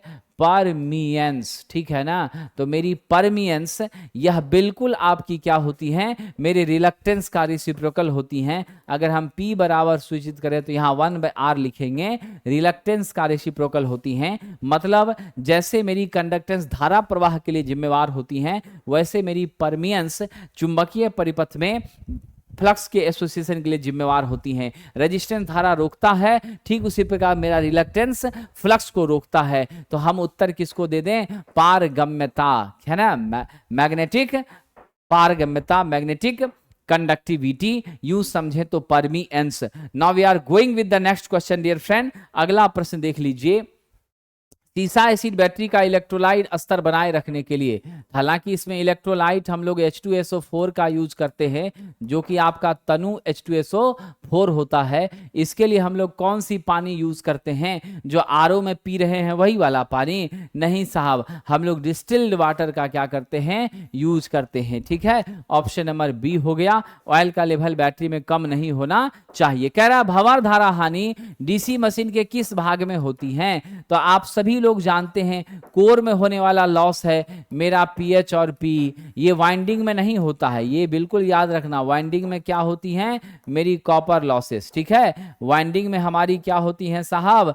वाइंडिंग में हमारी क्या होती हैं? कॉपर लॉसेस होती हैं, ठीक है। अब चलिए साहब आप ध्यान दीजिएगा, तो यहां से स्पष्ट हो गया कम्यूटेटर में, फील्ड में, आर्मेचर में, ब्रश में, कहां होगा जल्दी बताइएगा। What should B right answer? हमारे आर्मेचर के कोर में। कहां पर? आर्मेचर के कोर में यह लॉसेस होती हैं, ठीक है। कम्यूटेटर में नहीं। फील्ड में तो मेरा I2R होता है साहब। ब्रश में ब्रश कॉन्टैक्ट लॉस होता है। कह रहा है बैक ईएमएफ EB बराबर क्या होता है? P∅NZ/60A होता है ना। अगर आपसे इंड्यूस ईएमएफ पूछे तो उसका भी P∅NZ क्या होता है? 60A होता है। ये दोनों बातों को आप ध्यान रखेंगे, ठीक है। तो हम यहां से मिला लेते हैं, कहां पर है? ∅NZP/60। ऑप्शन नंबर क्या हो गया? मेरा बी। यहां से आप देख रहे हैं मेरी EB समानुपाती किसके है? स्पीड के है। स्पीड बढ़ता है, मेरी बैक ईएमएफ के मान में वृद्धि होती है। कह रहा फील्ड कॉइल की वाइंडिंग हेतु किसका उपयोग करते हैं? तो फील्ड कॉइल की वाइंडिंग के लिए स्टेनलेस तांबा, स्टेनलेस स्टील, स्टील का तार, नंगा तांबा का तार। दिए गए ऑप्शन में कौन आपको ज्यादा सही बुझा रहा है? जल्दी बताइए। इनामेल तांबे का तार क्या करते हैं, लचीले और वार्निश किए हुए तार का हम प्रयोग करते हैं। और ये तार आपका बड़े आराम से क्या होता है, लचीला रहता है, तभी तो टाइट वाइंडिंग कर सकते हैं। याद है ना, कभी भी वायरिंग झूलता हुआ नहीं होना चाहिए और कभी भी वाइंडिंग आपका लूज नहीं होना चाहिए। दोनों बातें हमारी अत्यंत महत्वपूर्ण है। साथियों, अपने चुंबकत्व को बनाए रखने की क्षमता, पदार्थ की क्षमता जो है जिसके वजह से अपने अंदर मैग्नेटिज्म को मेंटेन करके रखती है, उस क्षमता को किस नाम से जानते हैं? उस क्षमता को साहब कोरेसिविटी कहा जाता है। क्या कहा जाता है? धारणशीलता कोरेसिविटी कही जाती है। हार्ड मैग्नेटिक मटेरियल की कोरेसिविटी उच्च होती है, लंबे समय तक वह अपने अंदर चुंबकत्व को धारण करता है। जो पदार्थ लंबे समय तक चुंबकत्व को धारण करता है उसे हम लोग, उस पदार्थ की कोरेसिविटी उच्च मानी जाती है और उस पदार्थ का निश्चित रूप से रेसिडुअल फ्लक्स, रेसिडुअल मैग्नेटिज्म काफी बढ़िया होता है। क्या होता है उसका? रेसिडुअल मैग्नेटिज्म काफी बढ़िया होता है, काफी ज्यादा होता है और ये परमानेंट मैग्नेट के रूप में स्वीकार किए जाते हैं। Option A. साहब जी, दिए गए विद्युत भार के लिए 4 सेल का अधिकतम धारा मिल रही है। क्या हो रही है? 4 सेल का कॉम्बिनेशन किया है और हमको अधिकतम धारा चाहिए, तो चारों कैसे जुड़े होंगे? तो हम सभी ने देखा है कि जब हमको चाहिए अधिकतम धारा तो मैक्सिमम करंट के लिए हमारा कनेक्शन कैसा होना चाहिए? पैरेलल होना चाहिए। मैक्सिमम के लिए क्या होना चाहिए? मेरा करंट, मैक्सिमम करंट मिले इसके लिए सबको पैरेलल अरेंज करना पड़ेगा। तो हम आंख बंद करके बिना किसी चिंता के कौन सा उत्तर दे दें? सारे को समानांतर में जोड़ना पड़ेगा। अगर आप श्रेणी में जोड़ेंगे तो मेरी वोल्टेज बढ़ जाएगी और मेरी वोल्टेज 4 4 4 4 यानी 16 वोल्ट हो जाएगी। अब पैरेलल में करेंगे मेरी करंट के मान में क्या होगी? वृद्धि होगी। चलिए, 3 फेज के संतुलित एवं असंतुलित दोनों सतह के लिए विद्युत मापन करना है। तो यदि संतुलित असंतुलित दोनों के लिए करना है तो मैंने आपको बताया था ब्लोंडल के थ्योरम से क्या होता है साथियों? ब्लोंडल के थ्योरम से मिनिमम 2 हमने क्या करना है? वाट मीटर का प्रयोग करना है। ठीक है, तो 2 वाट मीटर के प्रयोग से मेरा काम चल जाता है। सिंगल वाट मीटर का यूज करिएगा तो वह सिर्फ और सिर्फ बैलेंस लोड पर चलेगा। एक फेज का निकालिए, तीनों को मल्टीप्लाई कर दीजिए। ठीक है, तो मेरा काम बन जाता है। दूसरा मेरा क्या है साथियों, गौर कीजिएगा, जो अत्यंत महत्वपूर्ण चीज है कि हम यहाँ पे 3 इसलिए नहीं लेते हैं, 3 लेने से मेरी कॉस्ट बढ़ जाती है, मेरी क्या होती है? महंगाई बढ़ जाती है, ज्यादा हमारे लिए महंगा हो जाता है आपका वाट मीटर का इस्तेमाल करना। तो इसीलिए हम लोगों ने ब्लोंडल साहब की बात को स्वीकार किया। बैलेंस अनबैलेंस दोनों पर हमने किसका यूज किया? 2 का यूज किया। ठीक है, चलिए साहब, कह रहे हैं कि दिए गए विकल्प में यूनिवर्सल मोटर की गति नियंत्रण की विधि नहीं है, यानी किस तरीके से हम लोग यूनिवर्सल मोटर का स्पीड कंट्रोल नहीं कर पाते हैं। देख लीजिए साहब, सेंट्रीफ्यूगल सिस्टम है, रेजिस्टेंस मेथड है, वोल्टेज कंट्रोल मेथड है, सेंट्रीफ्यूगल सिस्टम है। ये तो आपका अपकेंद्र है, यहाँ सेंट्रीफ्यूगल अपकेंद्र, यहाँ अभिकेंद्र, यहाँ सेंट्रीपीटल है, यहाँ क्या हो जाएगा? सेंट्रीपीटल हो जाएगा। क्या हो जाएगा? सेंट्रीपीटल। ठीक है ना? तो अब इस क्वेश्चन को जरा गंभीरता से देख लीजिएगा। इसमें तो एसी डीसी दोनों का यूज हो रहा है। ठीक है, अपकेंद्रीय प्रतिरोध अभिकेंद्रीय सबका यूज करते हैं। ये वोल्टेज कंट्रोल सिस्टम जो है ये यूनिवर्सल मोटर में नहीं होता है। वोल्टेज कंट्रोल का टेक्निक यहां पर काम प्रॉपरली नहीं कर पाता है। बाकी तीनों का हम लोग क्या कर रहे हैं? यूज कर रहे हैं। बाकी बातें तो आपको याद ही अब हो गई होगी। यूनिवर्सल मोटर है, मिक्सचर में, ग्राइंडर में, ड्रिल मशीन में, इन सब में इसका क्या होता है? यूज होता है। स्पीड कंट्रोल का मतलब है आवश्यकता अनुसार वोल्टेज के आवश्यकता अनुसार स्पीड को बढ़ा देना, आवश्यकता अनुसार स्पीड को क्या कर देना? कम कर देना। ऐसा नहीं कि खाली कम ही करना। सर्किट को ऑसिलेटर से डिस्कनेक्ट कर दिया जाता है। तो एक बात जान लीजिए, मेरी ऑसिलेटर जो है वह आपकी क्या है? ऑफ लोड स्विच है। यह क्या है साहब? ऑफ लोड स्विच है। जब लोड मेरा जुड़ा हुआ नहीं रहता है तब जाकर के हमारी क्या होती है? ऑसिलेटर का हम यूज करते हैं हाई वोल्टेज ट्रांसमिशन कंडक्टर पर। उसके पीछे का कारण जरा गौर कीजिएगा कि यह जो हमारी कंडक्टर है साथियों, इसमें गंभीरतापूर्वक समझिएगा, यह जो हमारी ऑसिलेटर है, आइसोलेटर की आइसोलेटर होना चाहिए साहब। यहां क्या होना चाहिए? आइसोलेटर। क्या होना चाहिए? आइसोलेटर, ठीक है ना, हमारी आइसोलेटर, जो आइसोलेटर आपकी क्या है, ऑफलोड स्विच है। क्या है, ऑफलोड स्विच है। और मेरे लाइन जब आप हाई वोल्टेज की सप्लाई कर रहे हैं कंडक्टर के ऊपर, तो उसके चारों ओर का जो मेरा एटमॉस्फेरिक कंडीशन है, जो एयर है, वह क्या होता है, आसपास का क्षेत्र कैपेसिटिव इफेक्ट के कारण डिस्चार्ज हो जाता है, आवेशित हो जाती है। आपने तो मेन सप्लाई हटा दिया, लेकिन फिर भी वह डिस्चार्ज नहीं हुई है, वहां पर चार्ज अवेलेबल है, चार्ज क्या है, वहां पर मौजूद है। ऐसी परिस्थिति में साथियों आप ध्यान रखिएगा, जब तक टेक्नीशियन उसको पूरी तरह से डिस्चार्ज नहीं कर लेता, तब तक मरम्मत का काम वहां नहीं कर सकता, नहीं तो उसकी जान चली जाएगी। तो इसके लिए हमें करना क्या है साहब, लाइन में कोई करंट नहीं होगा, तभी जाके हम आइसोलेटर को क्या करेंगे, डिस्कनेक्ट करेंगे। यदि कोई करंट है तो बिल्कुल भी हम आइसोलेटर को डिस्कनेक्ट करने का काम नहीं करेंगे। चलिए अगला प्रश्न है, बायस्ड एनपीएन ट्रांजिस्टर में कलेक्टर जंक्शन को पार करने वाला मुख्य प्रवाह क्या होता है। तो मेरे कलेक्टर जंक्शन को पार करने वाला जो मुख्य प्रवाह है, जरा देख लीजिए साहब, आपका एन यहाँ पी यहाँ एन है, इस जगह पर मेरी जंक्शन है J1 और J2, इधर मेरा इमीटर है, इधर मेरा बेस है, इधर मेरा क्या है, कलेक्टर है। यहाँ से आप आउटपुट प्राप्त करते हैं। तो इसमें जरा समझने वाली चीज क्या है साहब, वो ये है कि आपकी कलेक्टर जंक्शन को पार करने वाली जो हमारी कलेक्टर जंक्शन को पार करने वाली जो हमारी मेन करंट है, उसे हम किस नाम से जानते हैं, जल्दी बताइएगा। ड्रिफ्ट करंट के नाम से। जो पार कर जाती है किस नाम से जानते हैं, ड्रिफ्ट के नाम से जानते हैं। चलिए अगला प्रश्न है, अर्धचालक पदार्थ में अशुद्धि जोड़ने की प्रक्रिया को क्या कहा जाएगा, डॉपिंग कहा जाएगा। ठीक है, अगर हम पेंटावायलेंट इंप्योरिटी जोड़ते हैं, जल्दी जवाब दीजिएगा, क्या जोड़ते हैं, पेंटावायलेंट इंप्योरिटी जोड़ते हैं, तो मेरा क्या हो जाएगा साहब, जल्दी बताना, एन टाइप का सेमीकंडक्टर मिलेगा, इलेक्ट्रॉन मेजॉरिटी कैरियर में होगा। अगर हम ट्राइवैलेंट इंप्योरिटी जोड़ते हैं तो मेरा पी टाइप का क्या होगा, सेमीकंडक्टर मटेरियल मिलेगा। क्या मिलेगा, पी टाइप का मिलेगा। तो आंसर क्या है, डोपिंग। ठीक है, कंडक्टिविटी बढ़ाते हैं इससे। ड्रम स्विच का प्रयोग, तो साहब जी ये ड्रम स्विच का प्रयोग हम लोग सजावटी प्रकाश व्यवस्था में करते हैं। पुराने समय का याद करिए, 2000 ईस्वी से पहले का शादी विवाह जो होता था, उसमें वो बल्ब का सीरीज था और कई डिजाइन में बना रहता था, और आपका ड्रम स्विच से वह क्या होता था, जुड़ा रहता था। ड्रम स्विच में बहुत स्लो स्पीड की हम मोटर लगाते थे और उस पर पत्थर पत्थर के जैसा कनेक्टर लगा होता था, धीरे धीरे घूमता है, जहां जहां पे संपर्क बनता था, छूटता था, बनता था, छूटता था, उस हिसाब से पूरे सीक्वेंस में बेहतर तरीके से हमारी लाइट क्या होती थी, सर्कुलेट होती थी, और आपको वहां से बड़ा सुंदर नजारा प्रतीत होता था साथियों। तो यहां से स्पष्ट है, ड्रम स्विच का प्रयोग सजावटी प्रकाश व्यवस्था में करते हैं। और याद रखना, सजावटी प्रकाश व्यवस्था में बल्बों को आप कैसे जोड़ते हैं, तो बल्बों को आप श्रेणी में जोड़ने का काम करते हैं। चलिए आगे बढ़ते हैं। किस वजह से सिंक्रोनस की ब्राइट लैंप विधि को डार्क लैंप विधि पर वरीयता दी जा रही है। तो साहब मेरा जो ब्राइट लैंप विधि है वह ज्यादा बेहतर है किससे, डार्क से, क्योंकि डार्क में हो सकता है करेक्शन ना होने के कारण भी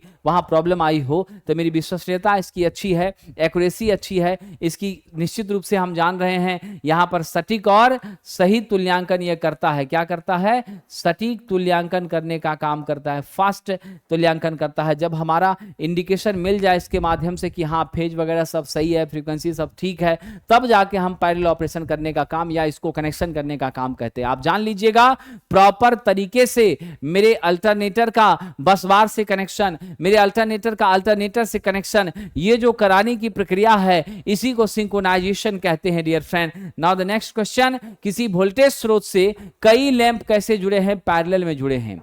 यदि लैंप जल जाए, एक लैंप जल जाए, तो अन्य पर क्या होगा। एक देख लीजिए यहां पर, ये मेरा लैंप है, फिर ये मेरा लैंप है, फिर ये मेरा क्या है, लैंप है, ये जल गया, इसको कोई फर्क नहीं, इसको कोई फर्क नहीं, क्योंकि यहां से लाइन आपकी क्या है, उसको प्रॉपर मिल रही है। तो वोल्टेज स्रोत में कई लैंपों को जब हम पैरेलल में लगाते हैं तो याद रखिएगा, उसमें से एक अगर जल भी जाता है, किसी पर कोई फर्क नहीं पड़ेगा, किसी को कोई समस्या होने नहीं जा रही है।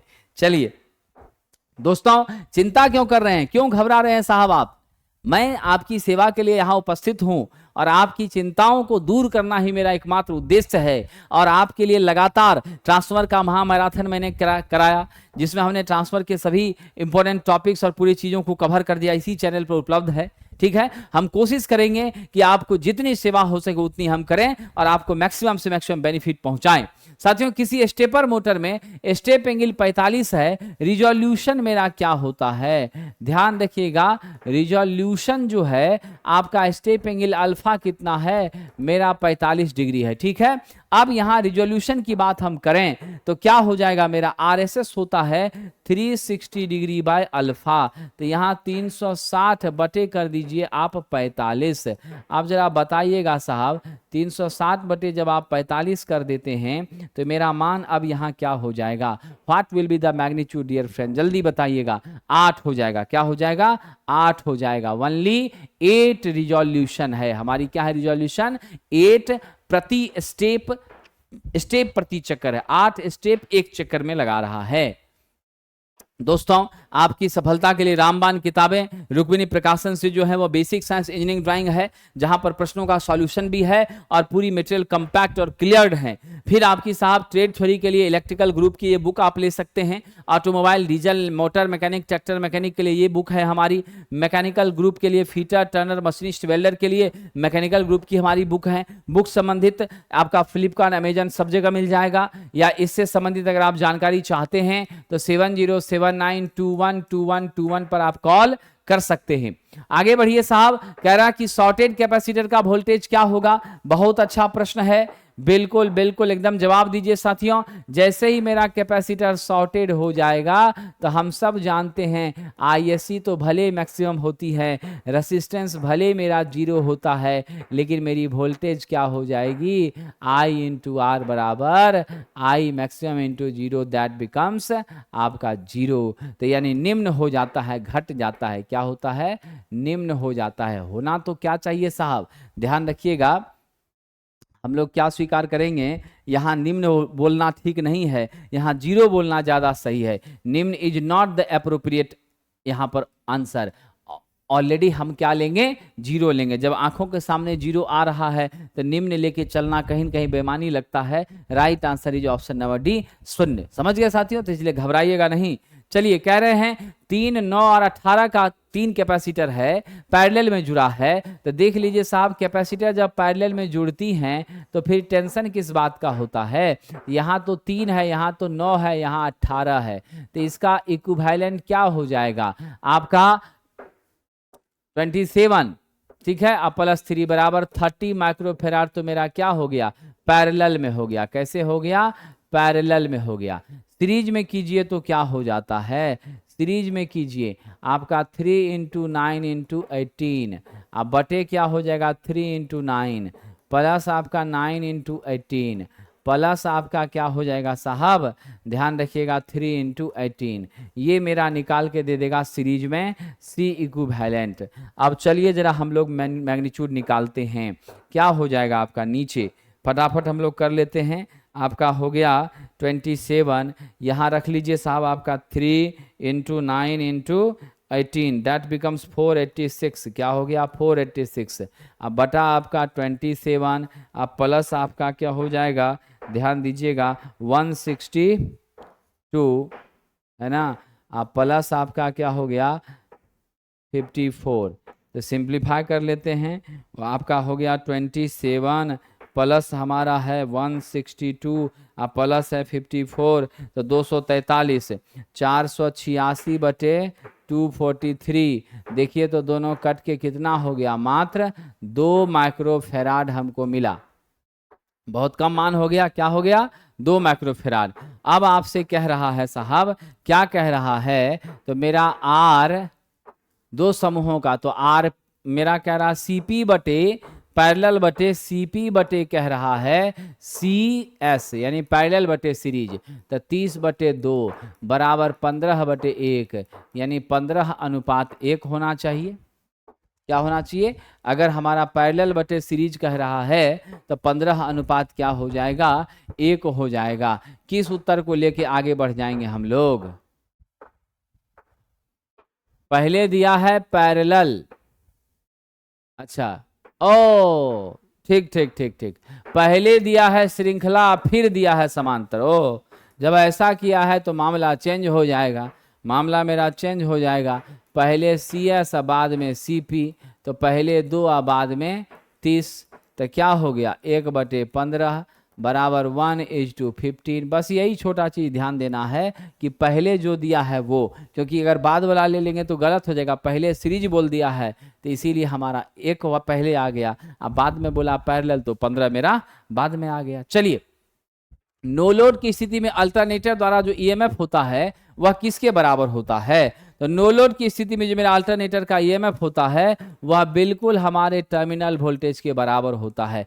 जितना सप्लाई वोल्टेज है उतनी, जितना इंड्यूस है उतनी ही मेरी क्या है टर्मिनल वोल्टेज है। तो हम यहाँ क्या जवाब दे दें? What should be the right answer? बिल्कुल टर्मिनल वोल्टेज के बराबर होता है, कहीं कोई ड्रॉप वगैरह कुछ भी नहीं होती है। 100 ओम 100 ओम के प्रतिरोध श्रेणी में है, तो मेरे पास 2 प्रतिरोध है, एक यह भी 100 का है, यह भी 100 का है। तो ये कैसे हैं साहब? पैरेलल में। तो हम लोग जानते हैं ना आर इक्विवेलेंट का मान क्या होता है? मेरा रेजिस्टेंस यदि सेम हो और सीरीज पैरेलल में हो, कैसे हो साहब? पैरेलल में हो। तो जब मेरा पैरेलल में हो तो ऐसी स्थिति हमारी बनेगी, यहाँ 100 और यहाँ 100, तो आपका क्या होता है R/N हो जाता है। तो 100 बटे कितना 2, तो क्या हो जाएगा जल्दी बताइए? 100 बटे आपका 2 हो जाएगा। तो जब दोनों पैरेलल में है तो मेरा 50 ओम हो जाएगा। मेरा मान तो ये हो रहा है साथियों, ठीक है। इसका मतलब है कि डाटा में कहीं न कहीं क्या है, फ्लक्चुएशन है। अच्छा, 100 ओम का 100 प्रतिरोध है, वाह वाह वाह, 100 ओम का 100 प्रतिरोध है, वाह। मामला तो यहाँ कुछ और है यहाँ तो हमने n को सोचा था 2, यहाँ कह रहा है ऐसा नहीं है, ऐसा ऐसा कितना है 100 प्रतिरोध जुड़ा हुआ है। क्या कह रहा है? 100 प्रतिरोध ऐसा ऐसा मेरा जुड़ा हुआ है। जब 100 ऐसा ऐसा प्रतिरोध जुड़ा हुआ है तब तो 100 बटा क्या कर देंगे? 100 कर देंगे। 100 बटा क्या कर देंगे? 100 कर देंगे। कितना आ जाएगा? 1 ओम आ जाएगा। तो उत्तर हम लोग एक ही ना देंगे। मुझे लगा जो 100 का 2 प्रतिरोध 100 का बोल रहा है पैरेलल में, तो हम 100/2 कर दिए। लेकिन यहाँ बोल रहा है 100 ओम के 100 प्रतिरोध समांतर में, तो 100 का कितना है? 100 है। संख्या कितनी है? 100 है। तो ये ध्यान देने की जरूरत थी। चलिए आगे बढ़ते हैं।